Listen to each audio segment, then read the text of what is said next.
She screamed that she should have married another man right in front of me, and for a split second, everyone thought I'd finally snap. I didn't. I stayed quiet. And that silence is what ruined everything for her. Before we go any further, hit subscribe, tap like, and drop a comment if you've ever learned the hard way that respect matters more than love. Trust me, you'll want to hear how this begins. It started on the most ordinary evening you can imagine. A Tuesday. No drama on the calendar. No raised voices forecasted. I'd spent the entire week buried in work. Server crashes, late-night calls, fluorescent lights humming above my desk while the rest of the city slept. I wasn't chasing glory. I was chasing stability, bills paid, roof secure, life steady. When I pulled into the driveway, the house lights were on brighter than usual. Not warm bright, interrogation bright. I remember thinking that was odd, but I was too tired to care. I loosened my tie, grabbed my bag, and stepped inside, expecting the usual routine. Leftovers, small talk, television murmuring in the background. Instead, I walked into tension so thick it felt physical. My wife, let's call her Laura, was pacing the living room like a storm trapped in human form. Her heels clicked sharply against the hardwood, back and forth, hair undone, jaw tight. That look in her eyes I'd learned to recognize over the years, the one that meant something had been rehearsed long before I arrived. I set my bag down slowly, careful not to escalate anything. "Long day?" I asked, keeping my voice neutral, almost gentle. She stopped pacing and turned toward me like she'd been waiting for that exact cue. "We need to talk." 4 words that never come with good intentions. I sat down, not because I was calm, but because I knew standing would look like defiance. The couch creaked under my weight. The room felt smaller somehow. "This isn't working," she said, waving a hand between us like she was erasing chalk from a board. "Us. This marriage." I nodded once. Not agreement, acknowledgement. I'd felt the distance growing for months, short answers, cold mornings, the way silence had replaced curiosity. "What isn't working?" I asked. She laughed, not humor, frustration, everything. "You come home, we eat, we sit, we sleep, over and over. No spark, no fire. I feel like I'm fading." I leaned back, studying her face, not angry, desperate. "So what do you want, Laura?" Her voice sharpened.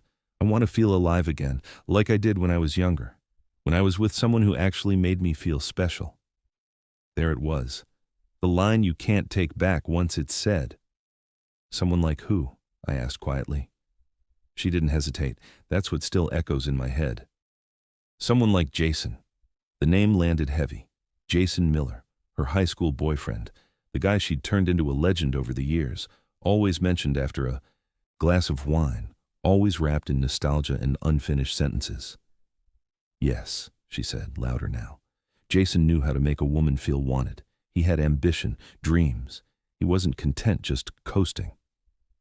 The room went still. I didn't argue. I didn't defend myself. I didn't raise my voice. I just looked at her. And in that moment, I realized something had already broken long before this conversation. "I made a mistake," she said finally. "I should have married him." Silence swallowed the room. She waited for me to explode, to plead, to bargain, maybe even to apologize for a crime I didn't commit. Instead, I stood up and walked past her into the kitchen. I heard her footsteps follow, slower now, uncertain. "What are you doing?" she asked. I opened the junk drawer, the one filled with old papers, expired cards, forgotten notes. I searched calmly, methodically, while my heartbeat stayed steady. "Looking for something," I said. She scoffed. "You're not seriously—" I found it, an old number scribbled on yellowed paper, folded twice, still legible. I held it up. "You said you should have married Jason," I said evenly. "Funny thing is, he's not hard to find." Her face drained of color. "What do you mean?" I smiled. Not cruel, not smug, just certain. "I still have his family's number." And that's when she realized I wasn't the weak one in this room, not anymore. The house went quiet in a way that didn't feel peaceful. It felt like everything was holding its breath. Laura stood there staring at the scrap of paper in my hand like it was radioactive. Just seconds earlier, she'd been full of fire, words sharp, posture proud. Now her shoulders dropped slightly and her confidence leaked out through the cracks. "You wouldn't," she said, but her voice lacked conviction. I didn't answer. I folded the paper carefully, slid it into my pocket, and leaned back against the counter. The refrigerator hummed behind me.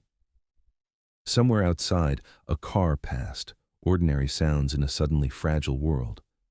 "Why are you doing this?" she asked. I finally looked at her, really looked. The woman I'd built a life with, the woman who used to laugh at bad movies and fall asleep halfway through conversations, the woman who now looked like she was daring me to confirm her worst fear. "You told me you married the wrong man," I said calmly. "I'm just trying to understand why." She shook her head, rubbing her temples. "You're twisting my words." "I'm repeating them," I replied.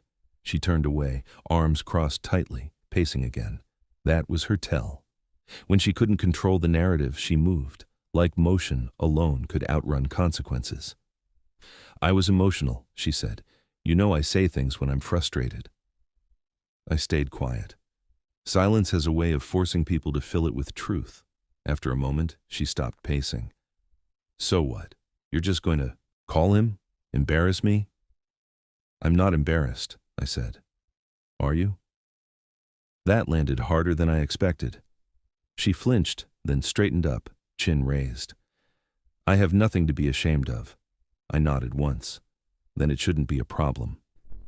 She opened her mouth, then closed it again.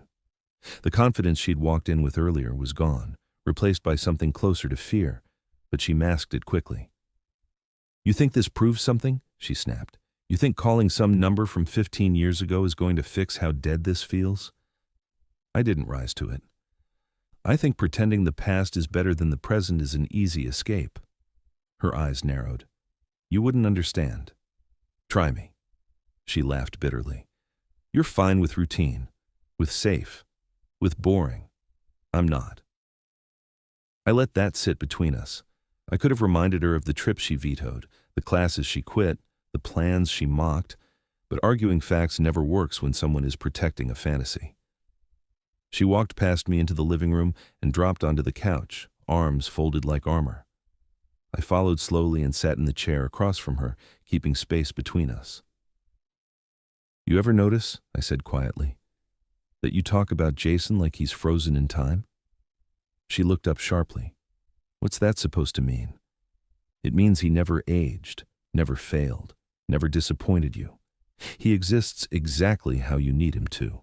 Her lips pressed into a thin line. "You're projecting." "Maybe," I said. "Or maybe it's easier to worship a memory than invest in a real person." Her eyes flashed. "You're saying this is my fault." "I'm saying it's not mine." That's when she stood up again, voice rising. "I gave you everything. I chose you." "And you've reminded me of that choice every time you brought him up," I replied, "like a receipt you keep pulling out when you're unhappy." The room went still again. She looked at me, really looked this time, as if seeing me from a distance. "So what are you saying?"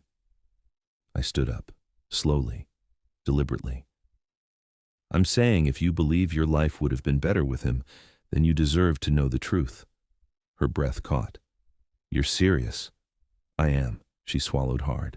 For the first time that night she looked uncertain, not angry, not superior, just unsure. "Don't," she said quietly. I tilted my head. "Don't what?" "Don't open doors you can't close." I almost smiled, not because it was funny, but because it was the first honest thing she'd said all night. I didn't pull out my phone. I didn't dial anything. I just walked past her toward the hallway. "I'm going to bed," I said. "You can decide what you really want while I sleep." She didn't follow me this time.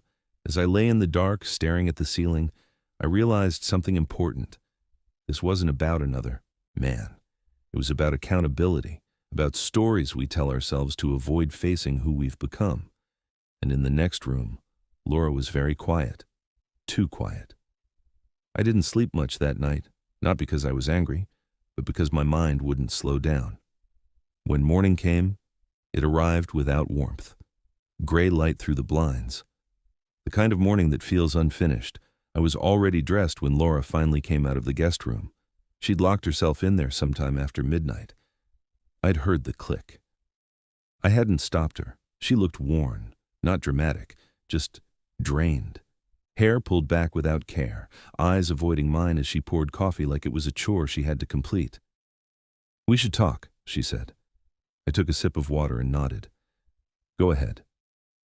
She sat across from me at the table, hands wrapped around the mug, fingers trembling slightly. "You humiliated me last night." I set the glass down. "You told me you married the wrong man." "That's not what I meant." "It's exactly what you said." She looked down. I was frustrated. "Frustration doesn't invent names," I replied. Silence again, heavy, pressing. "You embarrassed me," she repeated, weaker this time.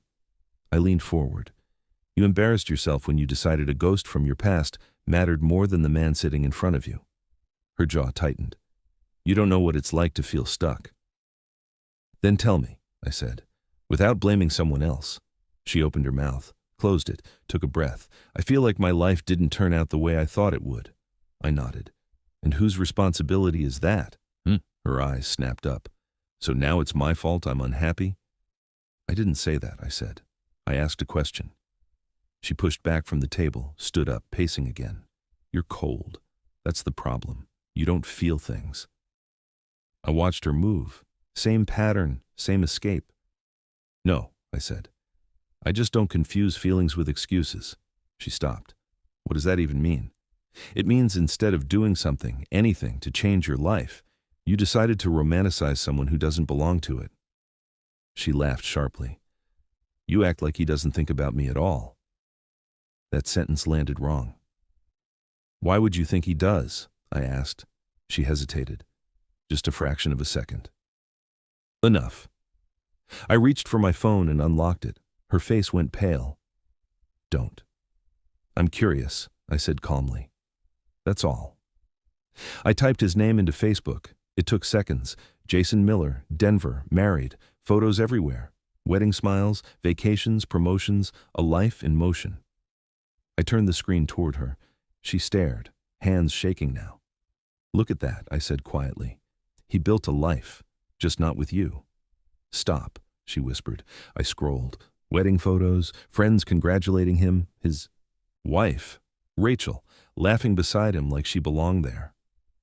"You know what I don't see?" I said. "Any sign he's looking backward?" She stood abruptly, chair scraping.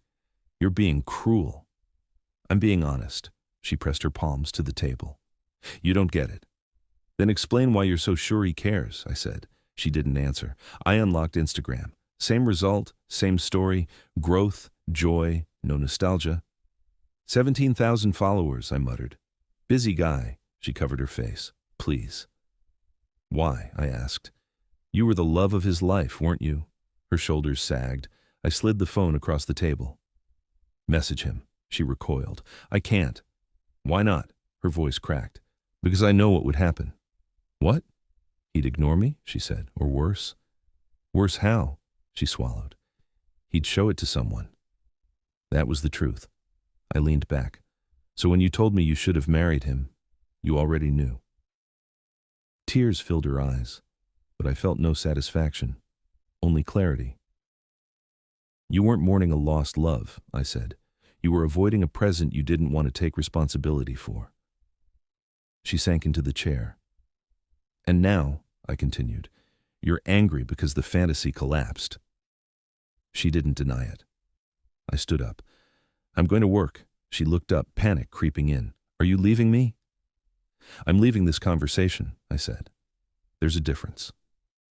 As I walked out, I realized something unsettling. This wasn't the first time she'd thought about him. And deep down, I suspected it wasn't the first time she'd reached out either. When I came home that evening, the house didn't feel like a home anymore. It felt like a waiting room. The lights were on, but nothing was alive in them. Laura was sitting at the kitchen table exactly where I'd left her that morning. Same chair, same posture, a box of tissues nearby like evidence. She looked up when she heard the door. Hope flickered across her face, quick and desperate. "I've been thinking," she said immediately. I set my keys down slowly. "I'm sure you have." She stood up. "I want to fix this, I really do." I nodded once. "How?" She hesitated, then spoke faster, like she was afraid the moment would pass. "We could take that trip we talked about. The mountains, get away, reconnect." I studied her. "The same trip you said was pointless?" "I was wrong," she said quickly. I see that now. Funny how clarity always arrives late. She stepped closer, reaching for my hand. I stepped back. Laura, I said, I need to ask you something, and I need the truth. She froze. Okay. When was the last time you talked to Jason? Her face went rigid. I told you, I haven't. Haven't? What? I pressed. Recently? Or ever?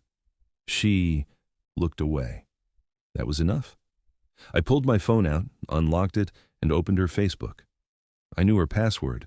I'd known it for years. Birthdays are predictable like that.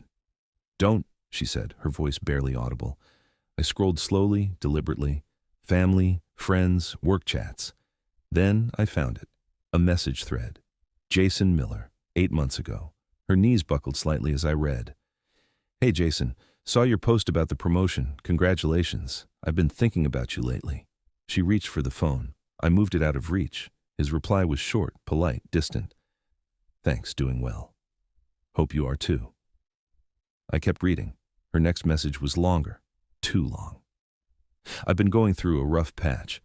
I keep thinking about how special we were back then. She started crying. I was in a bad place. That was 8 months ago, I said quietly. Right when you started saying our marriage felt empty. I scrolled. His response cut clean. I'm married and happy. I think it's best if we don't continue this.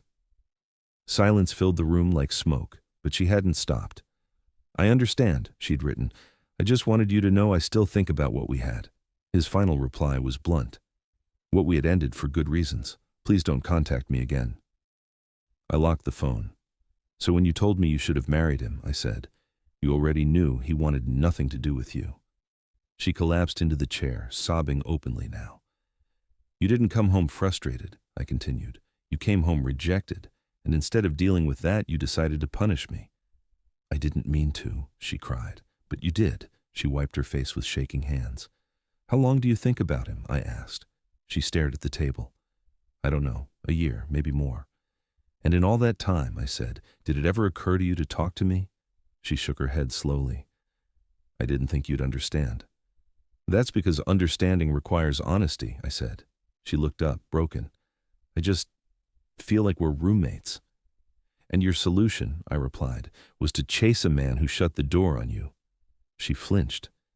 Do you know what hurts the most? I asked. Not that you reached out, but that you convinced yourself I was the problem. She didn't argue. That night I didn't sleep in the house. I packed a bag and went to my brother Mark's place. He listened without interrupting, handed me a beer, and said one thing that stuck. When someone lives in a fantasy long enough, reality feels like an attack. My phone buzzed nonstop. Messages, calls, apologies, promises. I didn't answer. Because for the first time, I wasn't reacting. I was seeing clearly. And once you see someone clearly, you can't unsee them. I stayed at my brother's place longer than I planned. Not because I didn't know what to do, but because I needed space to let the truth settle without someone constantly trying to rewrite it.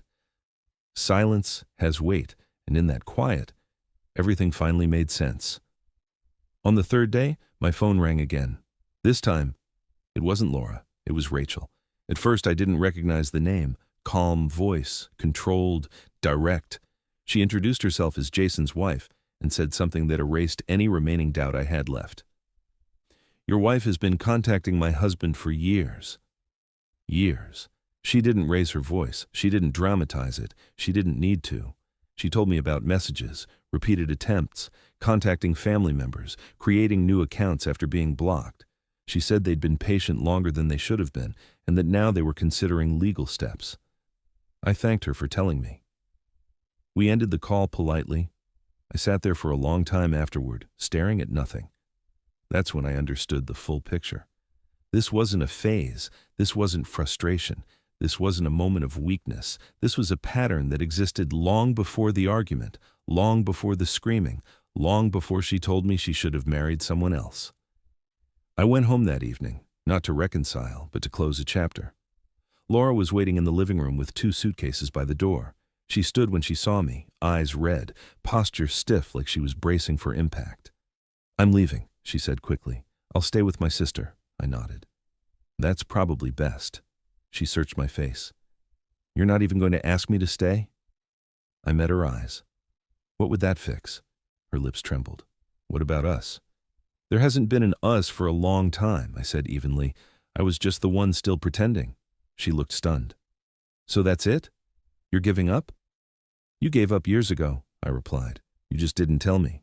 She tried one last time. Apologies, promises, cutting off social media, therapy, anything. I didn't argue. I didn't debate. I didn't raise my voice. I won't compete with a fantasy, I said, and I won't be anyone's backup plan. That's when it finally hit her. Not anger, not fear. Loss. She picked up her suitcases and paused at the door. I'm sorry, she said quietly. I believe you, I replied, but sorry doesn't undo choices. After she left, the house felt different, not empty, clear. 3 months later, the divorce was final. No fight, no drama. She didn't try to contest anything. She moved out of state. Last I heard, she'd started over somewhere new. As for me, I stayed. I kept the house, focused on work, took care of myself for the first time in years. Eventually, I met someone who didn't look backward, who didn't compare, who didn't need fantasies to survive reality. Sometimes people ask if I regret not trying harder. I don't. You can't save a marriage when you're the only one living in it. She wanted a past that didn't want her back.